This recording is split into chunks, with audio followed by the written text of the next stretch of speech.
Hello everyone, welcome to channel. দেখো আজকের এই ক্লাসে আমরা একটা নতুন বিষয় নিয়ে আলোচনা করব। দেখো এখানে স্পোকেন ইংলিশের ক্ষেত্রে আমরা সাধারণত একটা বাক্য তৈরি করি। প্রথমে সাবজেক্ট, তারপরে ভার্ব, তারপরে অবজেক্ট। বা বিভিন্ন স্ট্রাকচারে আমরা বাক্য তৈরি করি। হুম জানি কি একটা বিষয় জানি কি জানি না, সাবজেক্ট যখন বাক্যের প্রথমে ব্যবহার হয় সেই সাবজেক্টটা কাজ করে।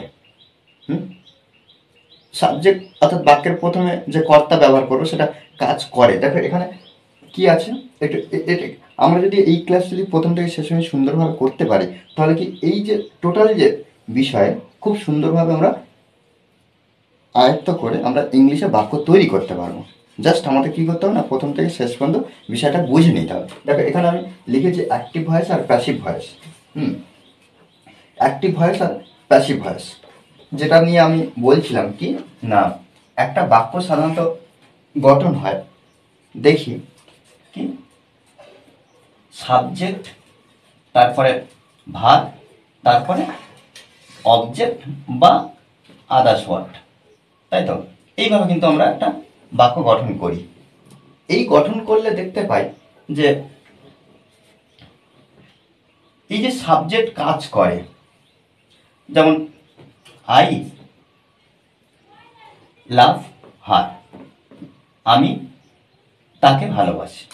তাহলে এখানে দেখো কাজটা কে করছে? আমি করছি, আমি কাজটি করছি। তাহলে এখানে সাবজেক্ট সক্রিয়ভাবে অ্যাক্টিভ হয়ে কাজ করছে। আমরা এই ধরনের বাক্য প্রচুর জানি, হ্যাঁ, আমরা বাক্য তৈরি করি। কিন্তু আজকের আলোচনার বিষয় এই যে অ্যাক্টিভ ভয়েস নয়, আমাদের আলোচনার বিষয় কি প্যাসিভ ভয়েস। অর্থাৎ কি বাক্যের মধ্যে সাবজেক্ট আমরা যাকে দেখব সেই সাবজেক্ট নিজে কাজ করবে না। অর্থাৎ এখানে আমরা এই যে প্যাসিভ ভয়েসে ব্যবহার করব। প্রত্যেকটা আমরা কি করব না, প্যাসিভ ভয়েসে বাক্যগুলো তৈরি করব।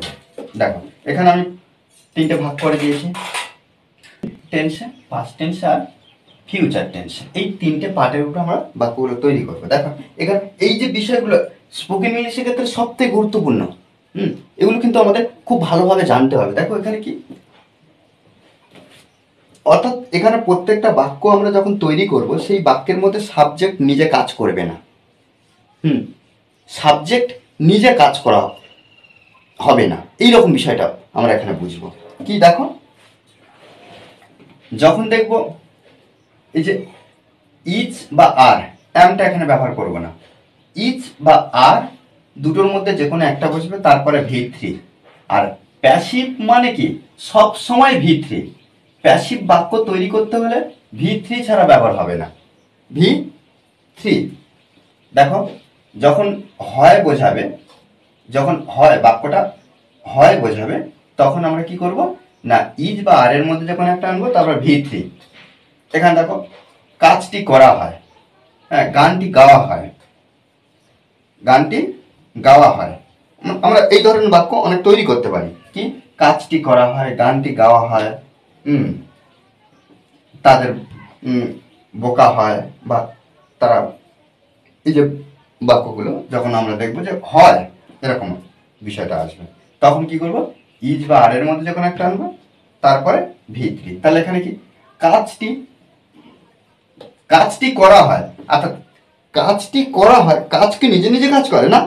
তাহলে সাবজেক্ট এখানে অ্যাক্টিভ নয়, সক্রিয়ভাবে কাজ করছে না। তাহলে এখানে আমরা এখানে লিখতে পারি কি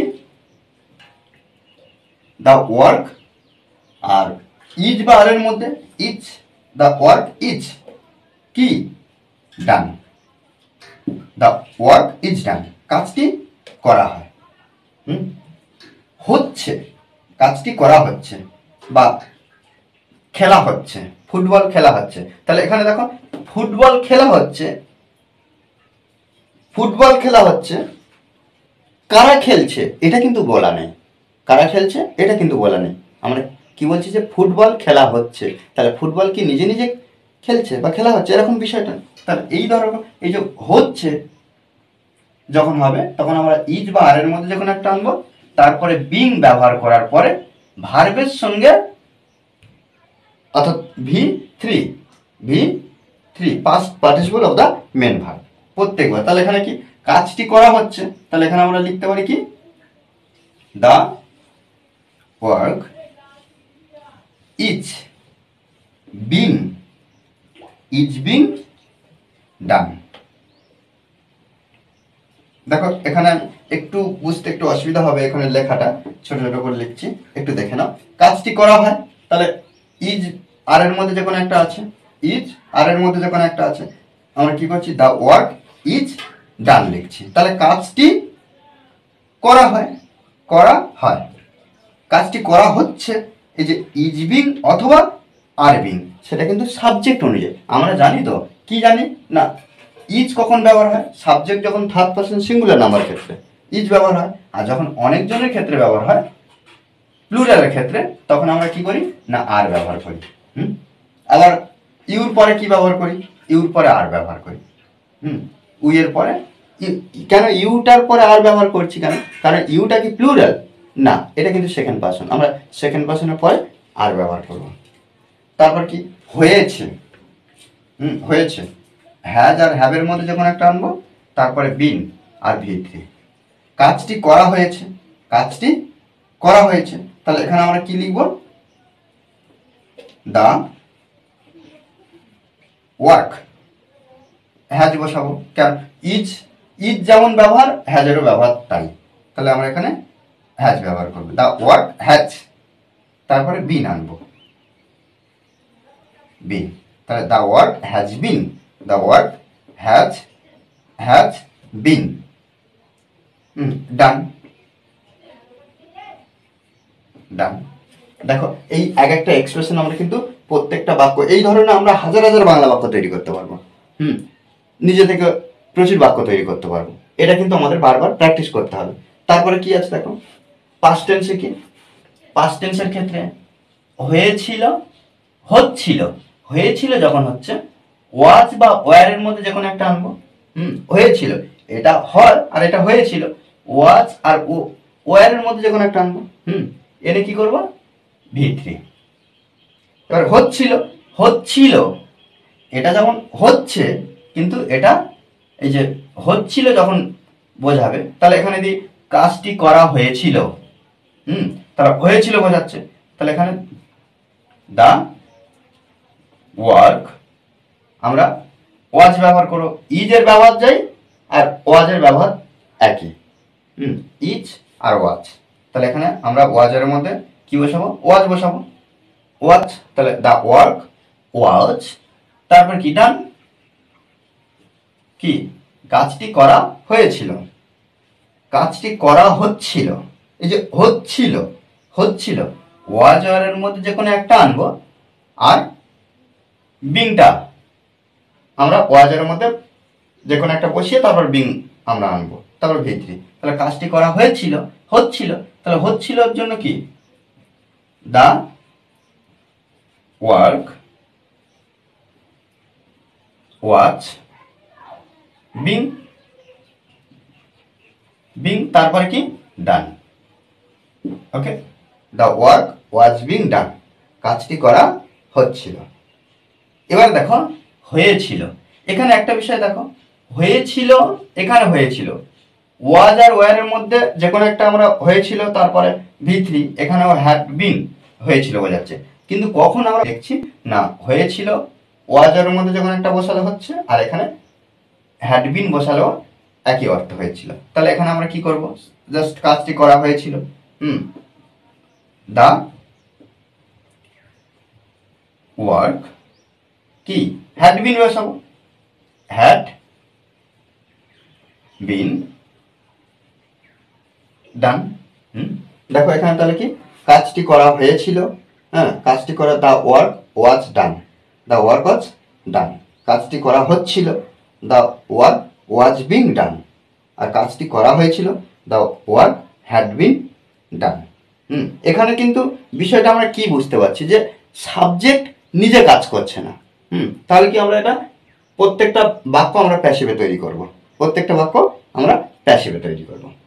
তারপর দেখো ফিউচার টেন্সে আছে, এই যে ফিউচার টেন্স, ফিউচার টেন্সের ক্ষেত্রে আমরা দুটো জিনিস দেখছি, কি হবে আর হইতে থাকবে। হবে, কোনো কাজ ভবিষ্যতে হবে বোঝালে শ্যাল বা উইলের মধ্যে যে কোনো একটা আনবো, তারপরে বি বসাবো, আর ভি থ্রি তো আমরা এর ক্ষেত্রে প্রত্যেকবারে নিয়ে আসবো প্যাসিভ ভয়েসের ক্ষেত্রে, অর্থাৎ সাবজেক্ট যখন কাজ করবে না তখন আমরা প্যাসিভে ভি3 আনবো প্রত্যেকটা ক্ষেত্রে। তাহলে কি উইল আর শ্যাল দুটোর মধ্যে যে কোনো একটা বসবে, আর বিটা অবশ্যই বসাতে হবে, তখন হবে বোঝালে। তখন বাক্যটা কি আছে, কাজটি করা হবে, the work will be, the work will be, the work will be, কাজটি হবে, কি করা হবে, তারপর ডান। ওকে, কাজটি করা হবে। তবে কি হইতে থাকবে, এটার অর্থ কি, ভবিষ্যতে কোনো কাজ কিছু সময় ধরে চলবে বোঝালে। হ্যাঁ, ভবিষ্যতে কোনো কাজ কিছু সময় ধরে চলতে থাকবে। হইতে থাকবে, এখানে যখন হইতে থাকবে, দেখো এই যে কাজটি করা হইতে থাকবে, তাহলে কাজটি কিছু সময় ধরে হইতে থাকবে বা কিছু সময় ধরে চলবে বোঝাচ্ছে। তাহলে এখানে আমরা কি করব না, উইল আর শ্যালের মধ্যে যে কোনো একটা আনবো, তারপরে বি ব্যবহার করবো, বি বিং, ভি3, দা ওয়ার্ক, আর ওয়ার্ক, দা ওয়ার্ক এটা কিন্তু থার্ড পারসন সিঙ্গুলার নাম্বার, ওর জন্য আমরা কি ব্যবহার করবো না, উইল ব্যবহার করব, উইল, বি বিং, তারপরে প্লাস ভি3, অর্থাৎ প্লাস ভি3 মানে এখানে আমরা ডান ব্যবহার করব। ওকে, দেখো এইভাবে কিন্তু প্রত্যেকটা বাক্য আমাদের তৈরি করতে হবে। দেখো এক একটা এক্সপ্রেশন, হ্যাঁ, present tense, past tense, future tense, এক একটা এক্সপ্রেশন আমাদেরকে ভালো করে বুঝে নিতে হবে, এবং এই ধরনের বিষয় আমরা প্রচুর তৈরি করে এবং স্পোকেন ইংলিশের ক্ষেত্রে আমরা ইমপ্রুভ করতে পারবো। শুধুমাত্র বারবার আমাদের মনে রাখতে হবে, প্র্যাকটিস, এগুলো যত আমরা প্র্যাকটিস করবো তত শিখতে পারবো নিজেরা। এই বাক্যগুলো এটা সুন্দরভাবে খাতা একটু তুলে নাও, তুলে নিয়ে কি করবে না, এগুলো এই ধরনের আরও নতুন নতুন বাক্য তৈরি করে এই এক একটা গঠনে বারবার বল, একটা স্ট্রাকচার আমাদেরকে ফলো করতে হবে। ওকে, আর প্যাসিভ ভয়েস আমরা বাক্য তৈরি করলাম, এরপরে আমরা নতুন কোনো একটা ক্লাস নিয়ে আসবো, যেগুলো খুব হেল্পফুল হবে। ওকে, আর এই ক্লাসটি যদি ভালো লাগে অবশ্যই লাইক কমেন্ট শেয়ার, আর যারা এখনো পর্যন্ত এই চ্যানেলটি সাবস্ক্রাইব করেননি তারা অবশ্যই চ্যানেলটি সাবস্ক্রাইব করে পাশে থাকবেন। Okay, thanks for watching this video.